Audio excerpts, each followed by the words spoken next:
Hello friends, good afternoon. Welcome to Aradhya classes in standard 11 accountancy subjects.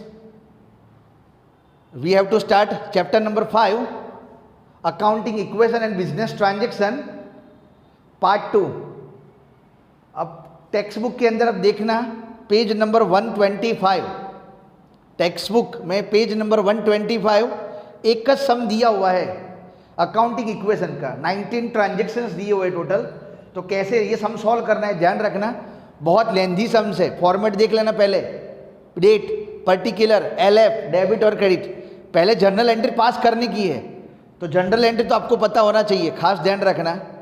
बाद में effects of transaction, उसके बाद जो अपना इक्वेशन अकाउंटिंग इक्वेशन मैंने बताया A is equal to C plus L, तो assets is equal to capital plus liability, बराबर। तो ये शुरुआत में ध्यान रखना, और आप अपने फुल स्केप के अंदर 2 पेज में अलग अलग करना खास, तो आज ये इतने सारे कॉलम्स आएंगे, बराबर। इसलिए ध्यान रखना खास, 2 पेज कंटिन्यूस बाजू बाजू में यहाँ पर लेना है और ड्रॉ करना है। नेक्स्ट पेज ऊपर ये 3 कॉलम बनाने के, और ये पेज ऊपर आपको ये जो जर्नल एंट्री का जो फॉर्मेट है वो जर्नल एंट्री का फॉर्मेट आपको बताने का है, बराबर। तो ये ध्यान रखना, और इफेक्ट्स बीच में खास ध्यान रखना, इफेक्ट्स ऑफ ट्रांजेक्शन यहाँ पर लिखना है। तो मैं स्टार्ट कर रहा हूँ। पहली इफेक्ट सिंपल, पहले जर्नल एंट्री करो, आपको आएगा, अच्छी तरह ध्यान रखना। पहला transaction, commence business with capital rupees 10,000। मैंने 10,000 से कितना लिखा है, सॉरी 80,000 लिखा है। Commence business with capital of rupees 80,000, मतलब 80,000 रुपीज बिजनेस में लेकर आए और बिजनेस स्टार्ट करा। तो पहली इफेक्ट क्या आएगी, धंधे में पैसे आ रहे, मतलब कैश कम्स इन। ध्यान रखना, एंट्री में कर रहा हूं, कैश कम्स इन, तो कैश अकाउंट डेबिटेड और owner is the giver, that means capital account. ये पहली जर्नल एंट्री पास कर रहा हूं, cash account debited, cash account debited to capital,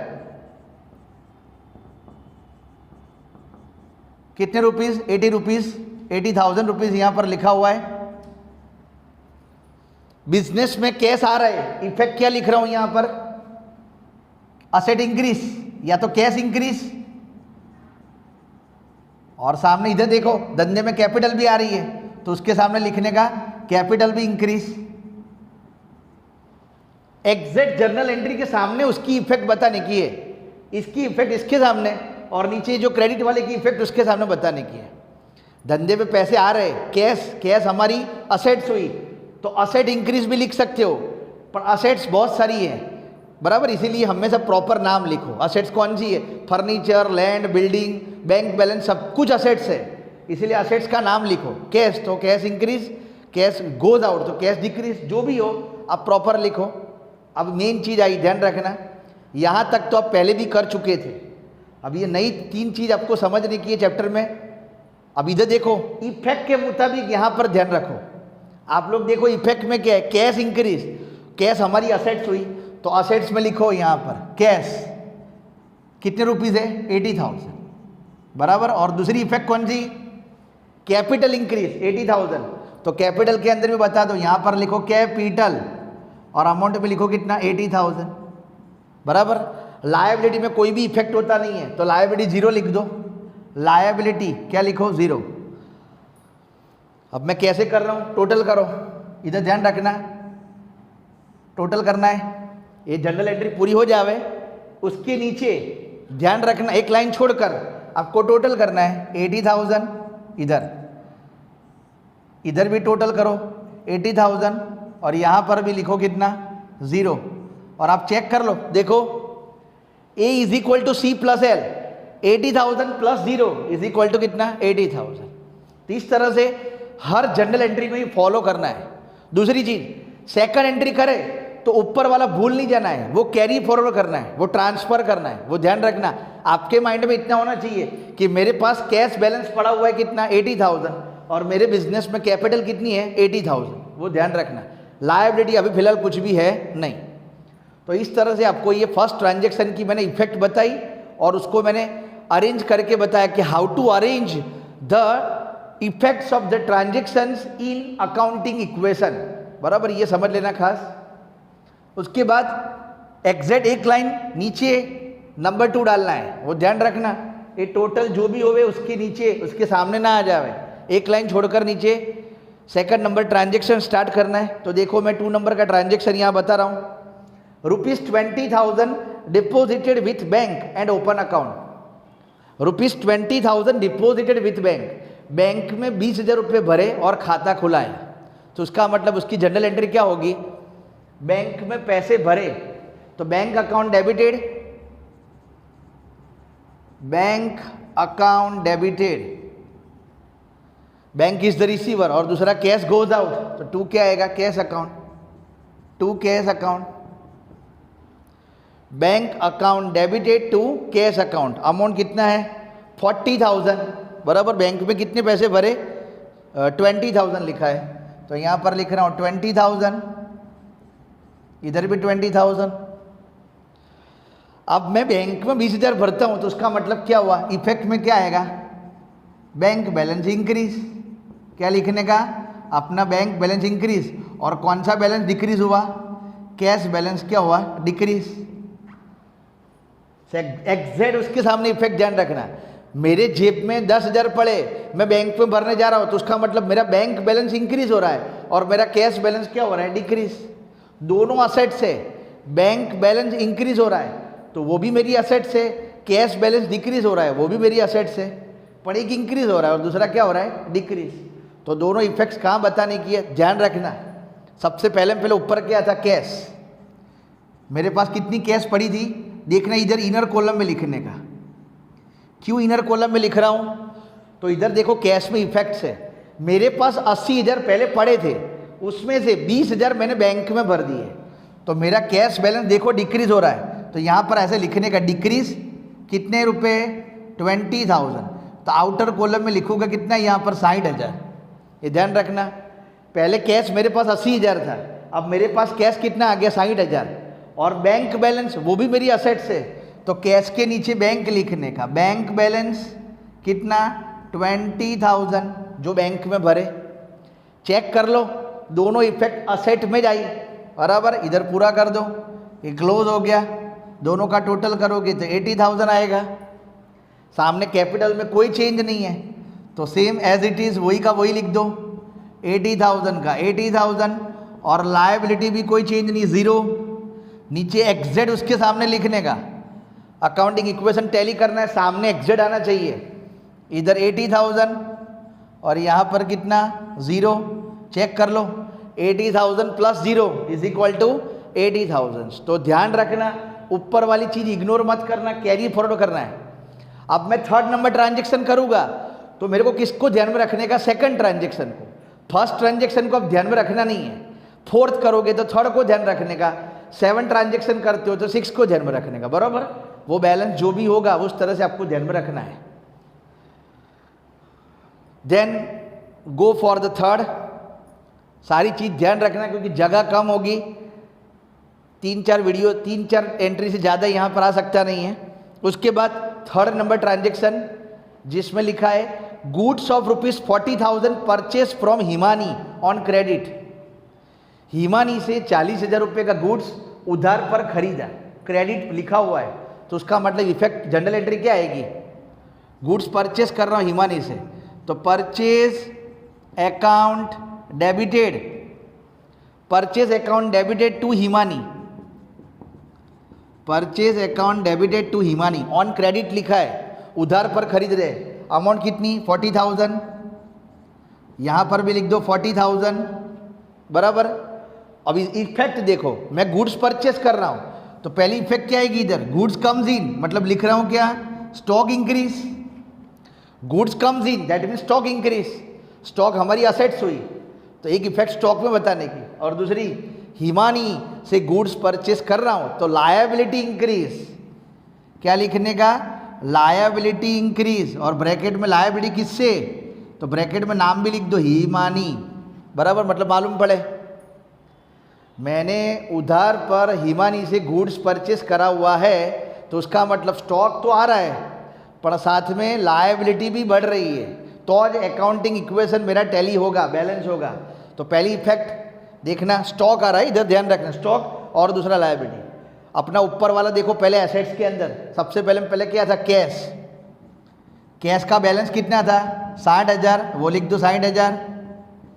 जहाँ पर इफेक्ट होती है उसको चेंज करने का। फिर बैंक में कोई चेंज होता नहीं है, बराबर, तो बैंक बैलेंस भी वही का वही लिख दो, 20,000 का 20,000।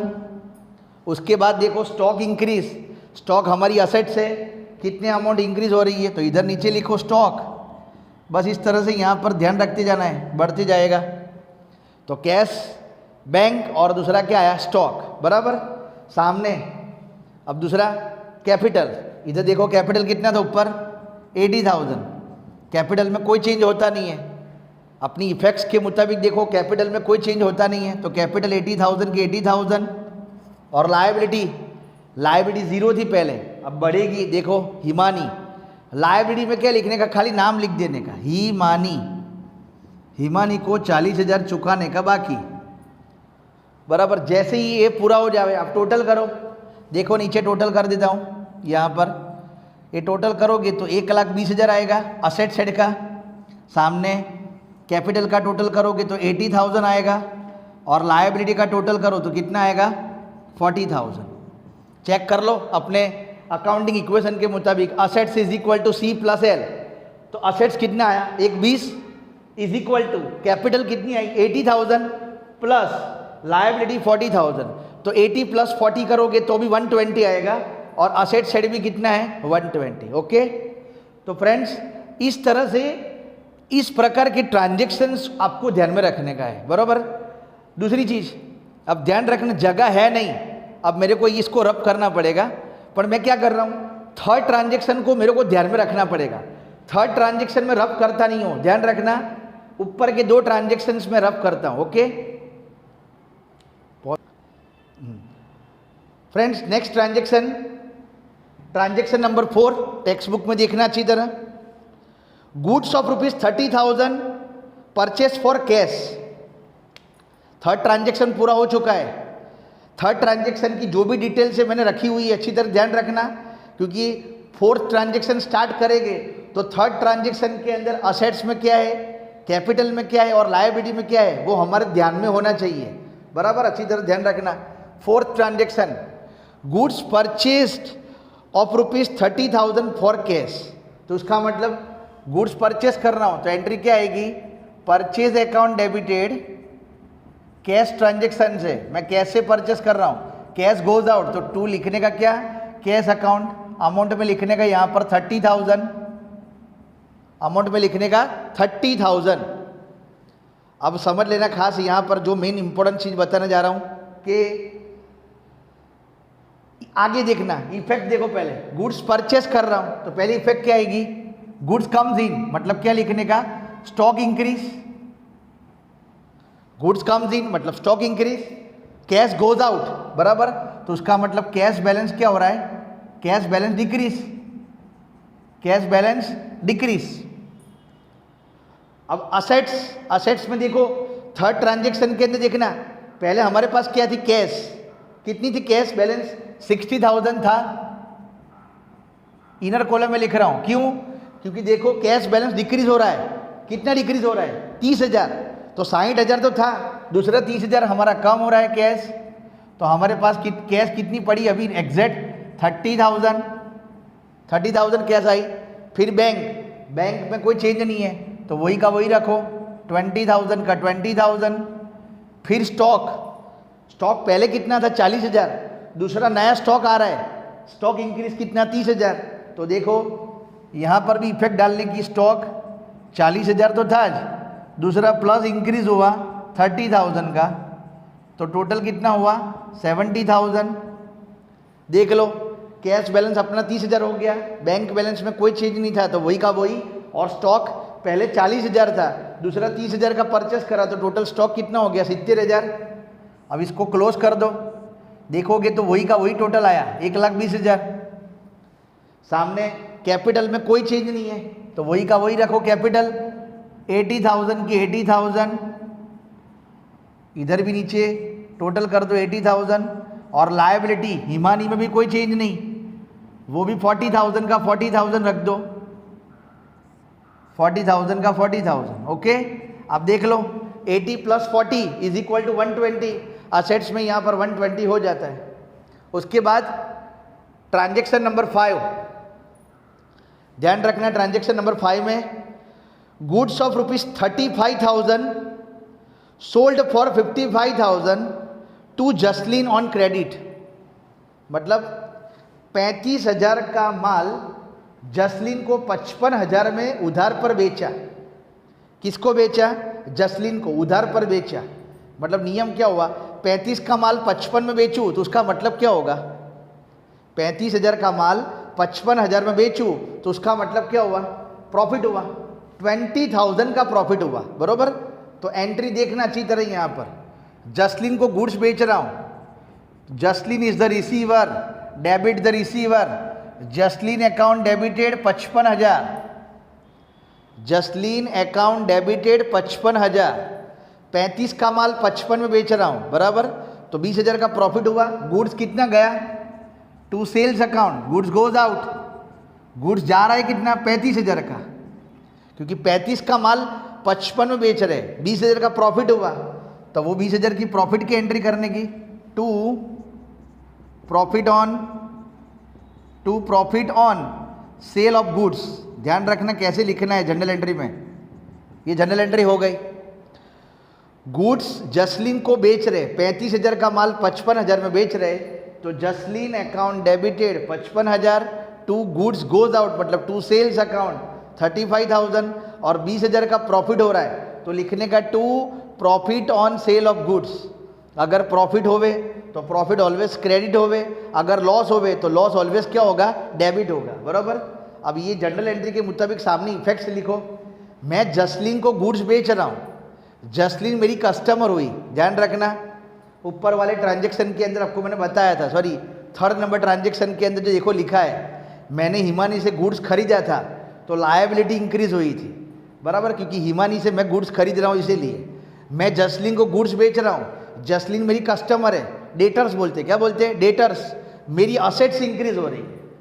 जसलीन को गुड्स बेचूंगा तो उसका मतलब जसलीन अभी पैसा देती नहीं है, ये ट्रांजेक्शन तो उधारी है, पर जसलीन से पैसा लेने का बाकी, तो उसका मतलब लिखने का क्या, debtor increase, debtor increase, debtor का मतलब कस्टमर, जसलीन को मैं माल सामान बेच रहा हूँ तो उसका मतलब मेरा कस्टमर इंक्रीज, और कस्टमर का नाम हो तो नाम भी लिख दो ब्रैकेट में जसलीन, इधर है जसलीन, सामने गुड्स बेच रहा हूँ सेल्स, तो सेल्स के सामने इफेक्ट क्या बताने की, गुड्स जा रहा है मतलब लिखने का स्टॉक, स्टॉक डिक्रीज। गुड्स जब परचेस करते थे तो देखो हमने लिखा था स्टॉक इंक्रीज, गुड्स जब जा रहा है तो लिखो यहाँ पर स्टॉक डिक्रीज। और 2nd number profit on sale of goods, मैंने आपको बताया था कि कोई भी इनकम, कोई भी एक्सपेंस, कोई भी प्रॉफिट, कोई भी लॉस ट्रांजेक्शन में इफेक्ट कहाँ पर होगी, कैपिटल में। याद रखना, अगर प्रॉफिट होता है तो कैपिटल इंक्रीज, अगर लॉस होता है तो कैपिटल डिक्रीज, कोई खर्चा होता है तो कैपिटल डिक्रीज, कोई इनकम होती है तो कैपिटल इंक्रीज। इधर प्रॉफिट हो रहा है तो उसका मतलब कैपिटल इंक्रीज, क्या लिखने का, कैपिटल इंक्रीज। अब देखो एग्जैक्ट अमाउंट भी चेक कर लेना, वही जाएगी। देखो पहले कैश, कैश में कोई चेंज है नहीं तो वही का वही लिख दो, कैश कितना 30,000 का 30,000। फिर बैंक, बैंक में भी कोई भी इफेक्ट नहीं है, इफेक्ट ऑफ ट्रांजेक्शन में देखना बैंक में कुछ भी नहीं आ रहा है तो 20,000 का 20,000। फिर स्टॉक, स्टॉक में इफेक्ट आ रही है, स्टॉक पहले कितना था देखो 70,000 का था, स्टॉक कितना था 70,000। दूसरा कितना गुड्स बेच रहे हैं 35,000 का, स्टॉक डिक्रीज हो रहा है, तो 70 में से 35 गया तो कितना लिखने का यहाँ पर 35,000, बराबर। और उसके बाद डेटर्स, डेटर मतलब अपनी असेट्स हुई, अपने असेट्स इंक्रीज हो रही है तो यहाँ पर लिखो जसलीन, नाम लिखने का जसलीन, कितनी अमाउंट ओनली 55,000, कितना लिखने का 55,000, बराबर। तो देख लेने यहाँ पर ये इफेक्ट आ गई तीनों, कैश आ गया, बैंक आ गया, स्टॉक जो डिक्रीज हो रहा था तो 70 में से 35 माइनस करने के बाद 35 आ गया, और डेटर, डेटर इंक्रीज तो डेटर्स नाम लिखा था जसलीन भी आ गया। सामने कैपिटल, कैपिटल में चेंज हो रहा है, हाँ हो रहा है, पहले कैपिटल कितनी थी तो थोड़ा इनर रखो 80,000, देखो स्टॉक की इफेक्ट हो गई 35,000 की, डेटर्स की भी इफेक्ट यहाँ पर आ गई जसलीन। कैपिटल प्रॉफिट हो रहा है तो कैपिटल क्या हो रहा है, इंक्रीज 20,000 का, तो यहाँ पर लिखो प्लस प्रॉफिट 20,000 रुपये, तो टोटल कितना हो गया 1 लाख। कितना हो गया 1 लाख। अब देखो फ्रेंड्स यहाँ पर नीचे टोटल चेक कर लो, बराबर, जगह ध्यान रखना है नहीं, मैं टोटल कर देता हूँ। 30 और 20 50, 50 और 90 140, कितना हो रहा है, देखो असेट साइड का टोटल 140 आ गया। सामने कैपिटल प्लस लायबिलिटी चेक कर लो, तो कैपिटल कितनी है 1 लाख, कैपिटल 1 लाख और लायबिलिटी में हिमानी है 40,000, हिमानी 40,000 का 40,000, तो देख लो इधर भी। तो इस तरह से आप चेक कर सकते हो। ये 140 इज इक्वल टू, सामने भी देखो 1 लाख प्लस 40 कितना हो गया 1,40,000। तो फ्रेंड्स इस तरह से ये ट्रांजेक्शन नंबर 5, बराबर, ये ध्यान रखना अकाउंटिंग इक्वेशंस यहाँ पर मेंटेन होना चाहिए। ये ट्रांजेक्शन नंबर 5 जिसमें कैश बैलेंस एग्जिट आ गया 30,000, बैंक बैलेंस आ गया कितना 20,000, स्टॉक का बैलेंस आ गया 35,000 और जसलीन जो डेटर्स है वो 55,000 आ गया, टोटल 140 हो गया। कैपिटल पहले 80 थी, पर बिजनेस में गुड्स बेचते हैं तो प्रॉफिट हो रहा है 20,000 का, तो प्रॉफिट ऐड होता है कैपिटल में, तो कैपिटल आ गई 1 लाख और लायबिलिटी जो हिमानी को पैसे चुकाने के बाकी है, क्योंकि हमने वो हिमानी से गुड्स परचेस करा था 40,000 का, तो दोनों का टोटल करके चेक कर लेना, आपको आंसर मिल जाएगा 1 lakh plus 40, that means 1,40,000। That means accounting equation देखो बैलेंस यहाँ पर टैली हो रहा है, A is equal to C plus क्या हो जाएगा एस। ओके फ्रेंड्स, बराबर। Friends transaction number 6 textbook में देखना अच्छी तरह। Goods of rupees 10,000 sold for 18,000 in cash. 10,000 का माल 18,000 में कैश में बेच रहे हैं, तो उसका मतलब 8,000 का प्रॉफिट हुआ। 10,000 का माल हम 18,000 में सोल्ड कर रहे हैं, बराबर, तो पैसे कितने आ रहे हैं 6 ट्रांजेक्शन में ध्यान रखना। कैश कम्स इन, तो कैश अकाउंट डेबिटेड, टोटल कितनी हो रही है कैश 18,000।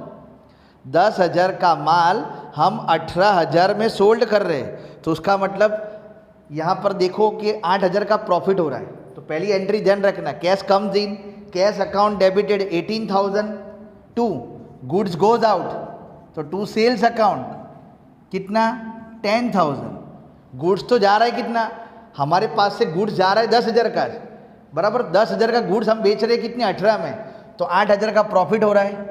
तो प्रॉफिट की एंट्री पे करने की सेम जो मैंने ट्रांजेक्शन नंबर 5 के अंदर करा था, to profit on sale of goods account, बराबर। तो जैसे ये 3 एंट्री हो गई, सामने इफेक्ट लिख दो। कैश यहाँ पर आ रही है तो लिखने का क्या, कैश इंक्रीज, कैश आ रही है मतलब क्या लिखूंगा कैश इंक्रीज, बराबर। दूसरी इफेक्ट टू सेल्स, गुड्स जा रहा है मतलब क्या लिखने का, स्टॉक डिक्रीज। एग्जैक्ट अमाउंट के सामने लिखो मतलब मालूम पड़े। कैश इंक्रीज तो कितनी इंक्रीज होगी 18,000, सेल्स 10,000 है तो स्टॉक डिक्रीज कितना 10,000 का, सामने प्रॉफिट हो रहा है 8,000 का, तो मैंने बताया था प्रॉफिट हो तो क्या लिखने का, कैपिटल इंक्रीज 8,000 का। क्लियर। तो सामने ये एंट्री के मुताबिक तीनों इफेक्ट्स बता दी। अब सामने अकाउंटिंग इक्वेशन के अंदर लिखो 1 बाय 1। देखो पहले ऊपर में क्या था, कैश, ऊपर कैश कितना था, पहले 30,000 था, 30,000 इनर रख रहा हूँ, क्यों, क्योंकि कैश इंक्रीज दूसरी 18,000 हो रही है, तो यहाँ पर लिख रहा हूँ प्लस इंक्रीज 18,000, तो टोटल कैश हो जाएगी 48,000, 48,000। फिर बैंक, बैंक कितना है 20,000, बैंक में कोई चेंज नहीं है तो वही का वही। फिर स्टॉक, स्टॉक कितना है 35,000, स्टॉक 35,000 यहाँ पर, उसमें से देखो स्टॉक डिक्रीज दूसरा कितना हुआ 10,000, तो 35 में से 10 गया तो कितना आएगा यहाँ पर 25,000, 35 में से 10 गया तो कितना आएगा 25,000। जसलीन वही का वही, कोई चेंज नहीं, 55,000 का 55,000। ओके, बस इसमें दूसरा कुछ है नहीं यहाँ पर। कैश बैलेंस इंक्रीज हो गया, स्टॉक डिक्रीज तो वो भी हो गया। तीसरा नंबर बचा कैपिटल इंक्रीज, कितनी 8,000, तो कैपिटल के अंदर ऐड कर दो। पहले कैपिटल कितनी थी 1 लाख, इनर कॉलम में लिखो प्लस दूसरा प्रॉफिट यहाँ पर हो रहा है 8,000 का, तो टोटल कैपिटल आएगी 1,08,000। अब टोटल करके चेक कर लो, इधर का टोटल तीनों का करोगे बराबर, तो इधर का टोटल करोगे तो आएगा 1,48,000। असेट्स का टोटल कितना आया 1,48,000। सामने कैपिटल का टोटल करो, कैपिटल का टोटल करोगे तो इधर आएगा 1,08,000 और सामने लायबिलिटी हिमानी 40,000 दिया हुआ है, हिमानी में कितना है 40,000, वो भी टोटल करके चेक कर लो 40,000। अब देख लो capital plus liability C plus L 1,08,000 plus 40,000 that means 1,48,000 बराबर। और असेट्स में भी देख लो 1,48,000। तो आप चेक कर लो अकाउंटिंग इक्वेशन के अंदर दोनों साइड का बैलेंस क्या होना चाहिए, सेम। असेट लायबिलिटी जो भी हो रही है वो इंक्रीज डिक्रीज, कैपिटल जो भी हो रहा है वो सब इक्वल होगा बराबर। तो इस तरह से जनरल एंट्री भी पास करने की है और साथ साथ में वो एंट्री के मुताबिक अपनी इफेक्ट्स क्या हो रही है, असेट्स में लायबिलिटीज में क्या इफेक्ट हो रही है, वो आपको कंपलसरी क्या करने की है, बताने की है। ओके फ्रेंड्स, तो नेक्स्ट वीडियो के अंदर बाकी के जो भी ट्रांजेक्शन्स है वो हम सॉल्व करेंगे बराबर। तब तक जितना भी हो सके वो प्रैक्टिस करना, क्योंकि सारी चीज़ एक ज वीडियो के अंदर यहाँ पर कवर हो सकती नहीं है बराबर। तो प्रैक्टिस करना खास। Thank you.